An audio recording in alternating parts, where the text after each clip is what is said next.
Hi, what's up, Big Bob? And Hey, what's up? Kyle Witherspoon's with us. Kyle's with Johnny's Taverns here in Kansas City. Before we start, a special shout out to our executive producer, Bren Ring, who is also the founder and head poopah at the Make the Best You Foundation. Thank you very much, Brendan. Kyle, I want to know all about your life story. Boy, that could take a lot longer than we have. It's You got 3:05. 90 Let's get started. Well, I think the part that you wanted to talk about pertaining to me, I've been in the restaurant business for over 30 years now. And Will you start when you're 14? no, but thank you. And I started out bartending and working the door at a little tavern in Lawrence, Kansas when I was in college. And now with my partners, we have 13 restaurants from Topeka to Raymore and almost 1,000 employees, and are an integral part of the community in all the different areas of Kansas City. Congratulations. Thank you. That's Very, awesome. very Thank proud you. of yourself. Thank you. How you got there is an amazing story. I'd like to share that with you. So you started out sweeping floors and working the door. What happens next?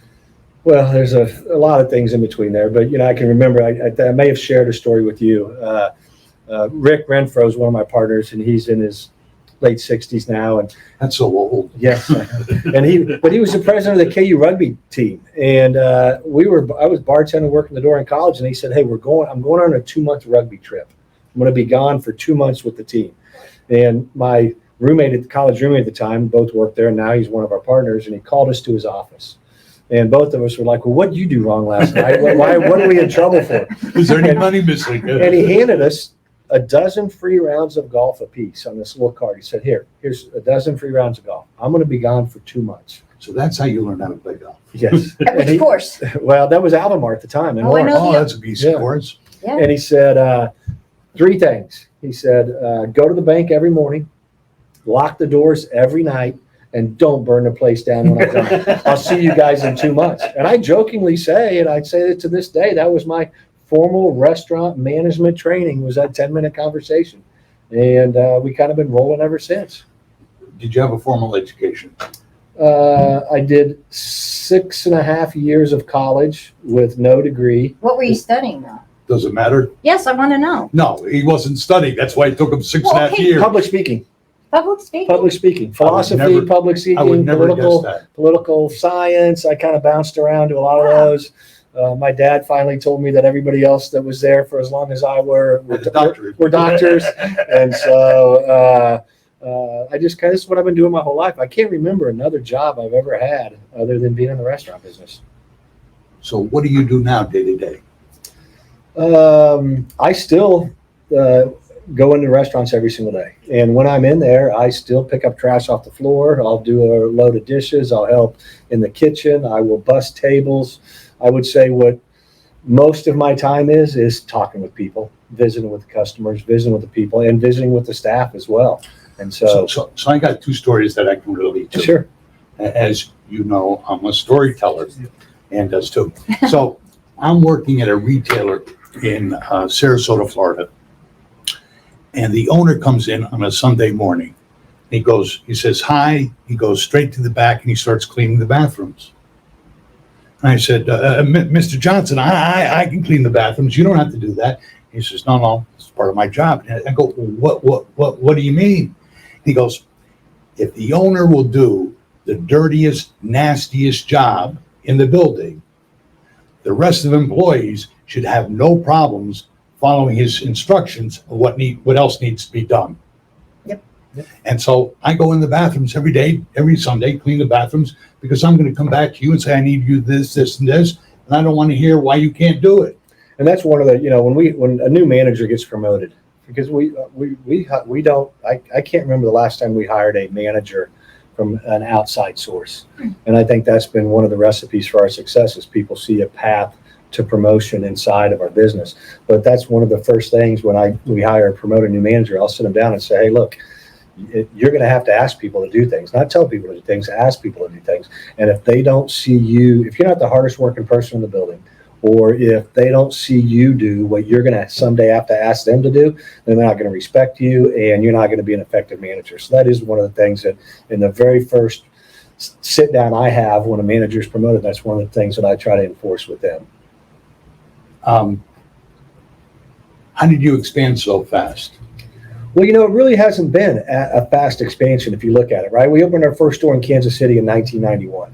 And so that would have been One number store two. every 3 years. Every 2 or 3 years, right? And we go So slow and we're very calculated. And I think that's one of the good things, the ownership team we have now is there's 6 of us that sit at a table. We make those global level decisions, and there's a lot of differing opinions, and so it takes us a long time to hash through those things and hear everybody's voice. And sometimes we've passed on things that we didn't think that were good, or there's been times when the table was split, but it'd be 6 months later we're having the same conversations and we finally come together as a group decision. So we move slow and calculated in those decisions.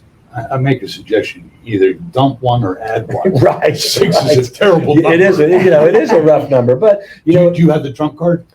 no, we don't have a trump card. We really don't. We've never gone to a trump card. Here's one of those 30 things. years, no trump card. Here's one of those things. We have operating agreements. We have business agreements. We have all these things that we sign, and they're in a file cabinet that we've never ever opened one time in 30 years. Wow. About voting or how do we get this, because Solving a problem, a challenge. we've never ever had to go to the file cabinet. How many loud discussions have you had around the table? Weekly. Loud? Yeah, and then we go play golf afterwards. Any profanity? Yeah. We're not allowed to use fucking profanity. What you just But yes, all those things, there's those heated discussions, and we storm out of meetings sometimes, and that's part of a partnership, but we all respect each other, and we all come back next week, and we'll have side conversations in between our weekly meetings and just work it out. So over our conversations, because we have a relationship outside Right. of business, I've always said, why are you not franchising? And you said, well, it's not for us. It's not for us. And then eventually you told me how you expand. Right. And I thought it was brilliant. Right. So, one of the things I think that you're getting to is that we at our 13 locations, we have 13 managing partners, right? And we have decided that it's in our best interest to sell ownership in our stores to the people that are there every single day making the difference. And we have done that. And we have, 13 managing partners, and they own between 5 and 30% of every store that we have. And some of them have ownership in a couple different locations because we've moved them around. And, our thought process, one thought process is say, I want to make 100% of the money all the time in any business you have. But another thought process is, well, if I only have 80% ownership, maybe I can make more money off that 80% than I could 100% if I take care of the people around me. And, one of the things, Dave, that I think goes to this point is I've said all along, I'm not, we have 13 locations. We have close to 1,000 employees, all those kinds, but none of those things are what I'm the most proud of. What I'm the most proud of is if you walk in a store and a server or bartender or manager would come to your table, and if you want to stop, hey, how long have you worked for Johnny's? How long have you been here? And the answer will range between 30 years, 15 years, 12 years, 10 years, 5 years. Wow, longevity. I always thought you were most proud of your wings. No, well, they're good though. But that's really that kind of tells the story. And I always say, look, if somebody leaves because they want a 9-to-5 office job and that suits their personal life, then that's great. I'm happy for them and I wish them well. If somebody leaves to go work at a different restaurant inside of our industry, I feel like I failed them somehow. Absolutely. Absolutely. Right? And so that's the How many people have you put in jail for stealing from you? 0. How many people could you have put in jail from stealing from you? Hundreds. That you caught. That you caught. Hundreds over the years, maybe. You caught 100? Yeah. How do you handle that? It's Because before you answer, I used to have a welcome to Big Bomb speech. Mhm. And my welcome to Big Bomb speech was, welcome to Big Bombs. This is 20 years ago. If you show up late or drunk, we won't fire you. If you show up late, drunk, and you tell my customers to eat shit and die, I probably won't fire you. If you come in late, drunk, tell my customer eat shit and die, and punch me in the mouth, there might be a way of resolving our differences. But if you steal from me It's black and white, non-negotiable. If your grandmother needs a 4x6 to put into her bathroom, ask me. Let me sell it to you at cost. Let me sell it to you at an employee discount. Let me give it to you. Right. Don't take it. Yeah. If you need a bottle of cleaner, ask me. Let me give it to you, sell you at cost or an employee discount. Don't take it because it's non-negotiable, black and white. Yeah. And that's, Welcome to Big Bob's. and that's the same, it's the same, that is a non-negotiable deal. And some of your okay lists aren't on my okay list, Well, but this is 20 years ago. Right, right. I was a lot younger. you know, I could take a bunch I of always them out. use the analogy when we had our meetings. I'd say, look, if you're giving somebody a bottle of beer away, it's the same exact thing as if I'm at home at night sleeping and you sneak into my house and you go to my nightstand and you open my wallet and you take $5 out of my wallet and then close it and then sneak back out of my house. It's the same exact thing. But I've said all along, look, I know what it's like. I've spent years behind the bar. I know your friends come in, you're a bartender, you want to be able to take care of them. Right. I said, fine, buy them a round of drinks, but ring it in so I know where it's going. As long as you account for it and it's above board, I have no problem with you doing that.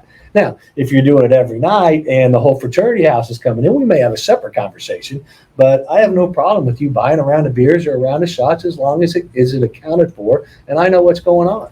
And they still don't respect you or have enough core values to abide by that very, very simple line. I mean, people, people get in difficult situations sometimes. It's not hard for everybody to ask for help. And so sometimes people do take advantage where they can. And we're in a cash business. And so the ability to do it for us is, the One checks and for balances. you, one for them. Yeah. Well, I got a question I'm dying to ask, because with any business, it's the relationships that matter, particularly, the networking and everything. And I'm always curious because your Rolodex, for those of you who don't know what a Rolodex is. He still has one? Why do you always have to say how old I am? You're not. You just like to go antique shopping. And you don't know, okay? But, you know so many people. How did you two meet and establish a relationship? Poker. Poker. For how long have you known each other? 5 years, 6 years. Maybe longer. Maybe longer. Here's a funny story. And I don't even know if he remembers this, and I don't know how much you know about poker, but we hadn't established a relationship. I'd seen him in the poker room a few times, and we're playing cards, and I get a hand that I don't think can be beat. I can't remember what it was. I may have had quads, and I'm betting into my hand, and he's 2 seats over, and he's just limping along calling, and I go all in, and he calls me, and he flips over the only hand in the entire deck that could beat me. And this was like 10 years ago, and that was one of the first times I remember playing cards with Dave. Thank you. I didn't think that was going to happen. No, but it did. You guys still play? Weekly. Bi-weekly sometimes. Yeah. So, And Kyle happens to be a much, much better poker player than me. well, He's a lot more disciplined and he's a lot more patient. In poker, there's basically 4 components of being a good poker player. You have to have card sense, money management, know your odds, a lot of arithmetic, and patience and luck. I have no patience. That's true. It's an automatic. he does. Right. I don't. It's an automatic loser to go into any form of gambling without discipline and patience. You can't possibly win unless lightning strikes and you get lucky. By the way, I've been hit by lightning a couple of times in the poker room. The thing is, though, is it's so weird, because I play poker because I think it's chess with cards, right? And it's great mental exercise for me. And so that's how I kind of got tied into it more than anything else. But then, over the past 5 or 10 years, I've developed a group of friends in the poker community here in Kansas City that, now we have phone numbers and we play a few times a week. And what's crazy is it's a great option. You get 10 guys sitting around a table, right? And at the table that Dave and I are at the table, and you have an electrician. Excuse me. My real name is David, but everybody else in the world refers to me as Big Bob. Among other things. Yes. See, there you go. That's sassy. I have to be sassy. Yeah.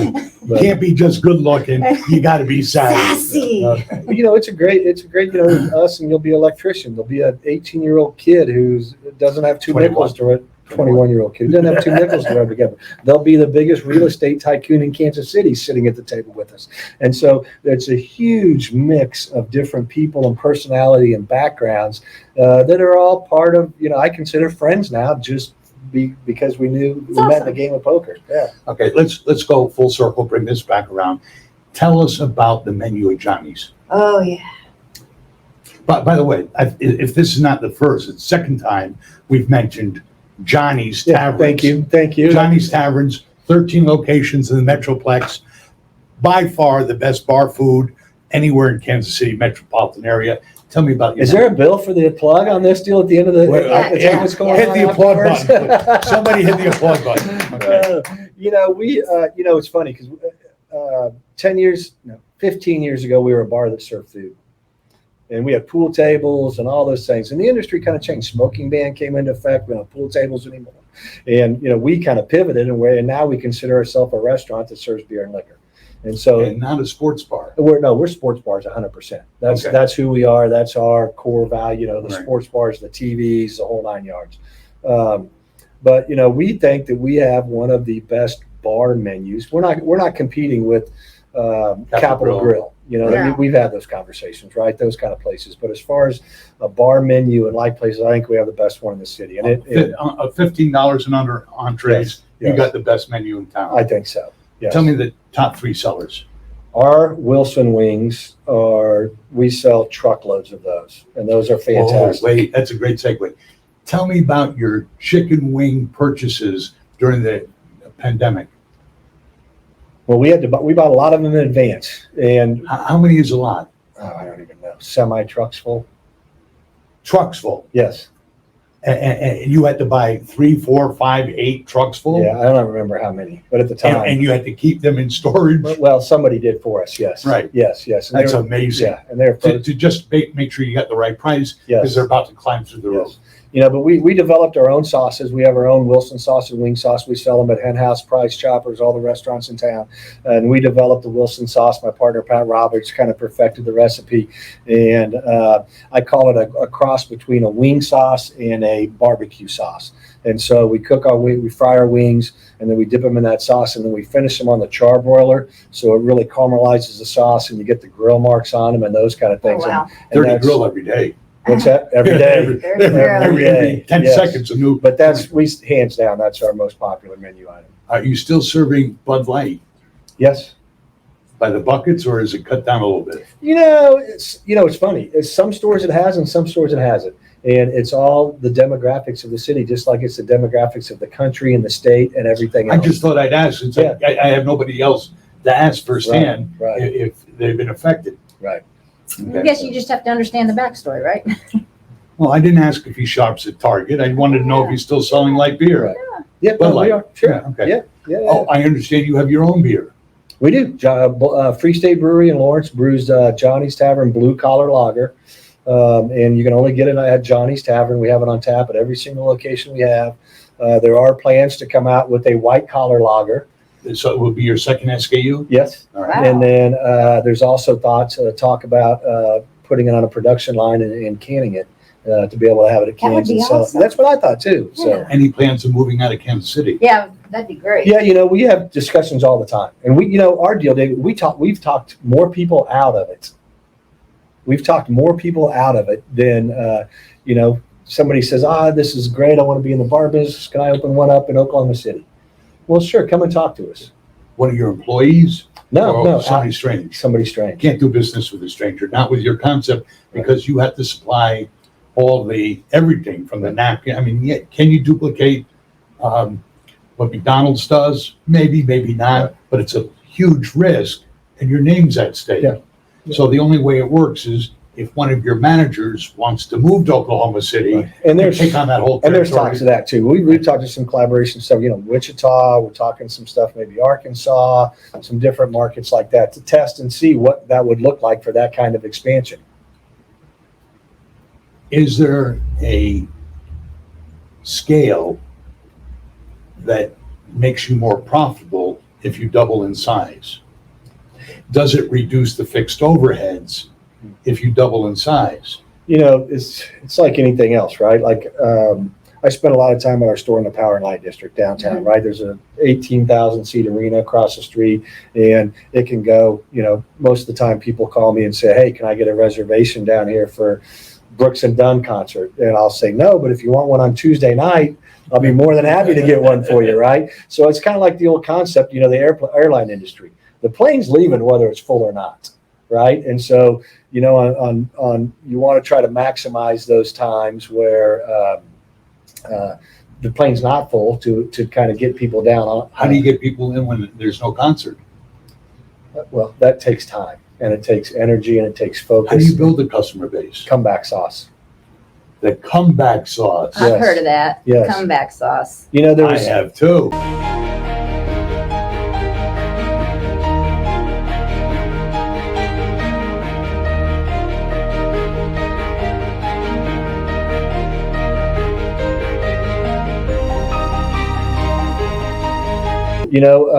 McGonigal's Deli here in Kansas City. Have you been to there since they reopened? I have not. Right. But, and I can't remember the lady. She wrote a book, Life Lessons. Mary Lucas, a good friend of mine. Yes. Lunch Meat and Life Lessons. Fantastic. The Bicklemeyer family. Yes. Bicklemeyer meats. Yes, Bicklemeyer. And she came and spoke to all of our managers Mm-hmm. one day. And her book and her message just hit with me. And this was 15 years ago, and I've never forgotten the expression comeback sauce. Her And dad coined it. It's fantastic. Yep. And it gets to the heart of everything. It really, really does. And, and one of the things that's changed, I think, that is really important that people lose sight of in business a lot is everybody focuses on comeback sauce for your customers, right? What can you do to, like you just said, to get people back in the door on those up nights or create repeat business, those kind of things. But I think where people miss the boat is comeback sauce with employees, with staff. That you can use those same principles to create those long-lasting bonds with your staff and employees, and that you will get tenfold in return. Look, it's a lot easier to find a new customer than it is to find a new employee. Yep. Right? What a fantastic book, though. Oh, it's amazing. Yeah. She inspired me to write my Is she still grandmother's alive? book. Yeah, we're Yeah. still friends. Yeah. She's the one that Maybe inspired you want me. to put her in the I hot should, seat. yeah. Yep, she's Right. fantastic. She is amazing. Yes. She comes from a huge family, like 12 kids. Maybe she'll bring us some ribeyes or something. I got some ribeye. You get some ribeye. Big Bob. Wait. I didn't know you sell ribeye. I get them from I have a cattle guy in Western Kansas. I buy beef from all the time. And Why don't you set up a little something, so Something, that some of your friends can come by for a, that's what I was just saying. Yeah. Right. Yeah, I'll get you. I'm curious too, though. They say when you love what you do, you never work a day in your life. But obviously, you have to play. What is your work week like? How many hours do you devote to this? It depends on what's going on that week, right? And my life has changed a lot in the last 10 years. And how old are you now? I'll be 55 this year. Double nickel. And I have the great pleasure and honor of having a 10-year-old son at the age of 55. Wow. And so, I have an older son who's already graduated business school at KU, and he's out in the world. And when he was 10, I was bartending Saturday nights, worrying about, how am I going to pay my car payment and still hustling and grinding and down in the restaurants all that time, right? And so the gift I have for the second time around, I'm in a different place in my life where I'm home when he gets off from school every night and get to spend that kind of time with him and do those things. So, the picture has changed over the years, right? But I mean, we have an office I go to weekly. I'm in a restaurant every day. And it's just kind of where the biggest fire is. Hey, do I need to run to Blue Springs or Lee Summit or going to Lawrence? Or a lot of it, that cell phone is my office now. There you go. Right? Is the other 5 partners as committed time-wise? Well, so, I have 2 partners that are 68. I have one that's 60. Me and my college roommate, who I told earlier, we're the same age. And I have another partner who's in his mid-40s now. And so the older partners aren't in the stores as much, but they're still at the table every week, and they handle a lot of the stuff with lease negotiations. And Is there a succession plan for those 3 seats? we're working through it now. Will their family sit down, or will it come from the ranks up? Right. Have you ever thought of bringing in outside perspective? And we have a little bit, yes. I mean, if you hire somebody who used to work for Capitol Grill, Right. maybe you get a different perspective of how to run your same business. Right. I'm not suggesting go to Peanuts. because Right. you run a much better organization than they do. But Right. if there's somebody who runs a better restaurant group, maybe they have a Right. perspective. You know, and we're smart enough to know that we're not the smartest guys in the room, right? And so we I think you're very smart. but one of the things, you know, that's great, being in this city and this business for so long, is we've developed relationships with our competitors. And I could name 10 different restaurant chains in Kansas City, and the owners of those group we consider some of our best friends.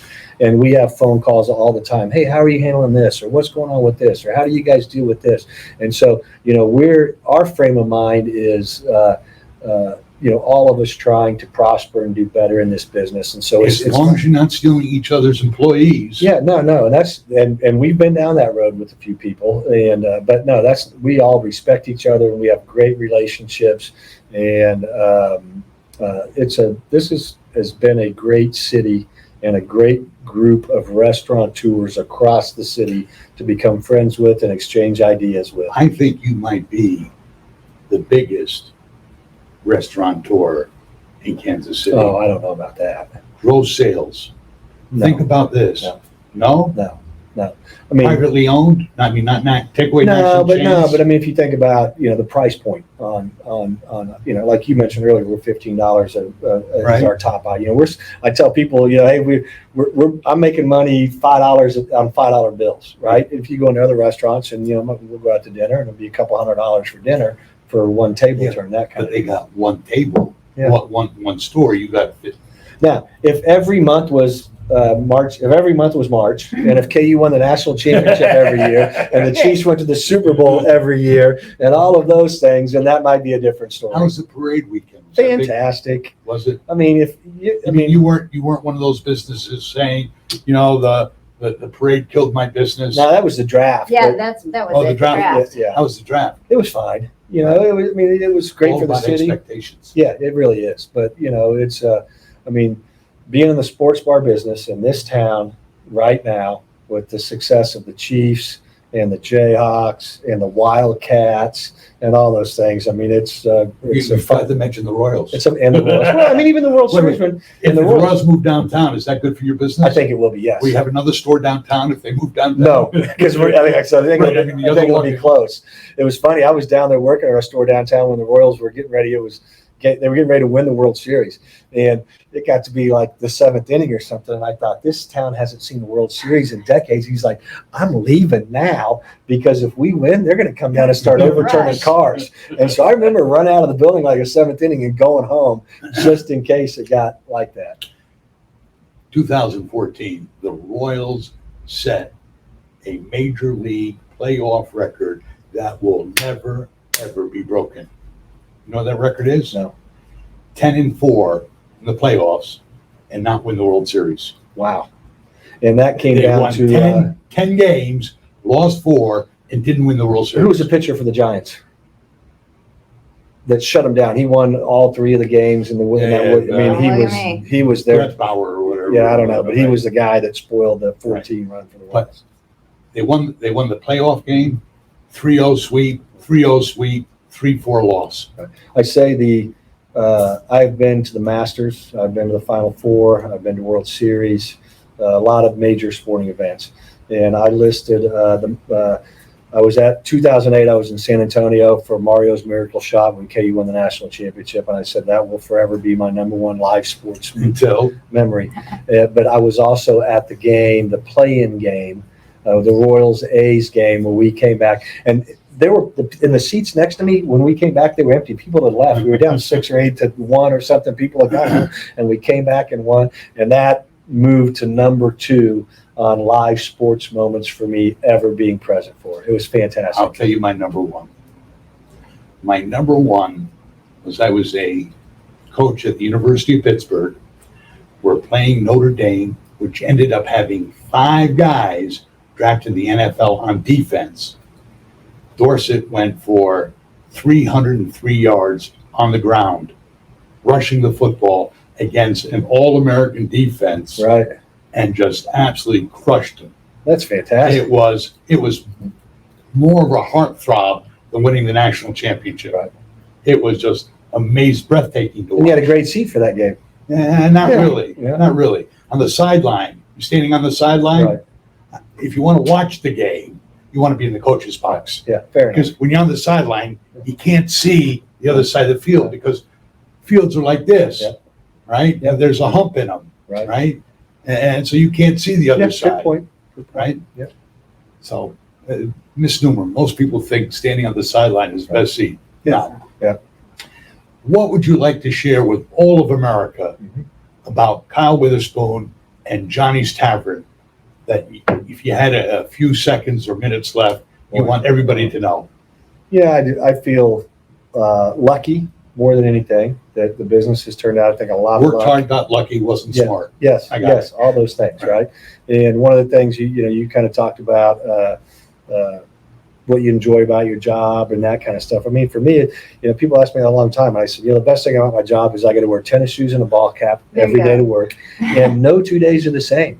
I mean, you walk in, you unlock those doors in the restaurant in the morning, and you have no idea which way things are going to go. And the main thing is I tell people all the time is, hey, once you walk through those doors to go back in the kitchen in the back of the house, you can say and do anything you want, right? But as long as customers never know what's the chaos going on behind those doors, it's fine. And that's what it is a lot of times. And no 2 days are the same. You never know what curveball you're going to get. But it's such a great industry because you learn to adapt and change on the fly and handle situations as they arise. And the best thing for me, though, in 30 years of doing this is the people that I've met, the customers that I've met that I now consider friends, and the relationships that you establish with those guys. And, restaurants are four walls. And every single restaurant's got a hood. Every single restaurant's got a front door, back door, and four walls in it, right? Hopefully. What makes the difference is the people that come in, right? And so I've moved from around to a lot of our restaurants. I've worked at 119th and Metcalf. I've worked in North Lawrence. I've worked in downtown. And you may see the mayor of Kansas City come in downtown, right? You may see the What restaurant's right across the street that you can see them walking in and out of? Where's that at? Downtown. Yeah, the Power and Light District. Yeah, one? yeah. Yeah. What is the restaurant across the street? The T-Mobile Center's across. Yeah, the street. no, the going north across the street from you. Aren't there a whole bunch of restaurants? Yeah. I on the mean, the street? McFadden's, the Bristol. That's the where whole you see Power the and Light- mayor walking in and Yeah, out. probably so. Yes, thank you. But the CEO of Sprint may show up over there. Right. But it's all. But then again, I get during the Big 12, guys, farmers from Iowa will show up, and so it's That's just cool. a different group of people. You never know who's going to walk in the door. Let me bring this full circle. What was your education? I was college educated, And what did you study? public speaking, And political science, philosophy. his biggest heartache probably every day is those 1,000 employees. And that is probably part of your education that you're using. The only part of your education that you're using is how to handle those 1,000 employees, of which some of them are probably drama queens. Right. But here, I grew up in a town with one stoplight and one police car, and they both quit working at 9:00 every day. Somebody would hit the switch, and the stoplight would turn off, and the police chief would go home and go to bed. And that's the town I grew up in. And but then I lived in Tulsa, Oklahoma for a while, and I had a chance to travel a lot of different places growing up. And I ended up living in Lawrence for a while and in Kansas City. And so I think being able to relate to all different types of people from all different walks of life have helped me a lot in the journey of being able to run successful restaurants. I'll never forget this, and I'll kind of end on this note. It's a great deal. The first Big 12 tournament we ever had down at the Power and Light District, and we didn't know what to expect. We open at 7 a.m. and we're full, and At 7 a.m. you're full. Yeah, it's nonstop. And you're the serving entire breakfast. We take all the chairs out, so Right. because it's standing room only, you can Wow. move more people in. I mean, it's just we're doing breakfast, the whole 9 yards. And there was a guy sitting at the bar in overalls drinking a beer. At 7 a.m. Well, this may have been at 10 or Okay, 11 in the morning. okay. And I Oh, was 10 like, o'clock how in you the doing? morning, He's yeah. like, good. I'm in from Iowa State. Hey, what do you do? I farm up there, that kind of deal. And we were talking, and I said, yeah, I go, I've been coming in at 5 a.m. this week, and I may get to leave at midnight. I'm doing it for 3 or 4 days in a row. And I wasn't complaining. I was just sharing Sure. what I was doing. He took a long drink off of beer and set the beer down on the table, and he looked at me and he said, young man, that's why they put lights on a combine. He said, when it's time to bring the crops in, you got to work. And I've never forgotten that. I was like, that's perfect. I was like, I'll never complain again about anything. Not that I was, but I always thought, that's The guy who's Perspective. working 8 to 8 is only working part-time. right. That's right. Because What is he doing the other 8 to 8? Half-time he's working, half-time he's not working. It's a Yeah. part-time job. Yeah. 8 to 8 is a part-time job. Yes. Mr. Kyle Witherspoon. Thank Awesome. you very much. Johnny's Thank you. Tavern. Johnny's Tavern. Thank you. That was the plugs, everything. Whoa. Kyle is going to give us some gift certificates for Johnny. So if anybody texts us, emails, or stops us on the street and wants to have a free little taste of wings and some of his homemade beer, Kyle's going to subsidize some of it, maybe not all of it. And it'd be his pleasure to share with all the listeners at the What's Up show. I would love to. And the only caveat is if you come in and use it, I'd love for you to ask for me. So at least I can meet you and get to know you and shake your hand and say hi. Isn't that So wonderful? that's fantastic. Thank you very much, brother. Big Bob, thank you. Great seeing you. Nice to meet you. Thank you so much. Sure.